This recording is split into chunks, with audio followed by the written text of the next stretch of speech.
গোপালগঞ্জের কাশিনীতে বর্ণাঢ্য আয়োজনের মধ্য দিয়ে পালিত হয়েছে জাতীয় ও আন্তর্জাতিক যুব দিবস 2025। মঙ্গলবার সকালে উপজেলা পরিষদ সভাকক্ষে উপজেলা প্রশাসন ও যুব উন্নয়ন অধিদপ্তরের যৌথ উদ্যোগে অনুষ্ঠিত হয় র্যালি, আলোচনা সভা, যুব ঋণের চেক এবং প্রশিক্ষণ সনদ বিতরণ।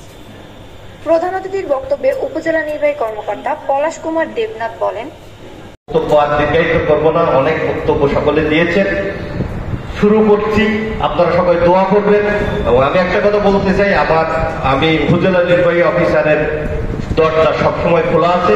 যে কোনো ব্যাপারে আপনারা আসবেন, পরামর্শ দেবেন, আপনাদের পরামর্শ আমি সাদরে গ্রহণ করব।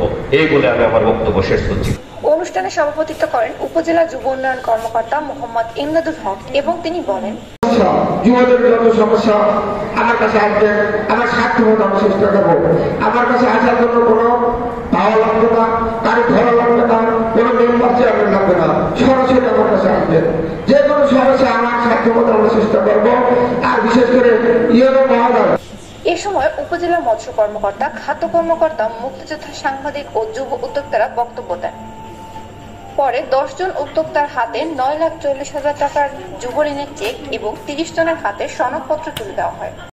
যুবক ঋণ প্রদান করে থাকে গবাদি পশু, হাঁস মুরগি পালন, মৎস্য চাষ, সেলাই প্রশিক্ষণ বা সেলাই মেশিন বিতরণ, বিভিন্ন কম্পোনেন্টে তারা ঋণ বিতরণ করে থাকে। এটা একটা ভালো উদ্যোগ, একটা মানুষকে সংগ্রামের মুখোমুখি হয়েছে, বারবার গণ অভ্যুত্থানের মুখোমুখি হয়েছে, রক্ত দিয়েছে ছাত্র জনতা, যুব। আজ এই দেশকে একটা বাংলাদেশ সরকার, সেখান থেকে সেই হতাশা পেরিয়ে আজ উজ্জ্বল নক্ষত্রে কাশিয়ানী উপজেলা সর্বস্তরের অফিসারদের বৃন্দের মাঝে আজ সূর্যের আলোকিত আমাদের উপজেলা নির্বাহী অফিসার। আজকে আমরা নিজেদের সন্তানকে প্রতিষ্ঠিত করার জন্য যে কাজটুকু দরকার, ভাবার আরো অনেক সময় ছিল, কিন্তু আমরা পরে হলো আমাদের নিয়ে ভাবতে দেখেছি বিশ্ব 1991 খ্রিস্টাব্দে।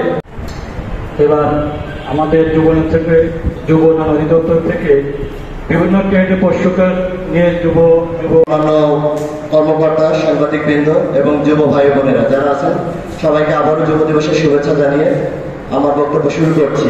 তো আমি যেহেতু বলা হয়েছে যে একজন আত্মকর্মী এবং সংগঠক হিসাবে আমি দুটো পর্বে ছোট করে বলার চেষ্টা করব। সর্বপ্রথম আমার যে পরিচয়টা আমি সবসময় বলে এসে প্রতিবারই প্রায় আমার বলা হয় যে আমার প্রথম প্রশিক্ষণ, আমার ফার্স্ট জীবনের প্রথম প্রশিক্ষণ ছিল যুব উন্নয়ন অধিদপ্তর সাভার আঞ্চলিক যুব উন্নয়ন কেন্দ্র থেকে। কর্মকর্তা, সাংবাদিক বৃন্দ এবং যুব ভাই বোনেরা যারা আছেন, সবাইকে আবারও যুব দিবসের শুভেচ্ছা জানিয়ে আমার বক্তব্য শুরু করছি।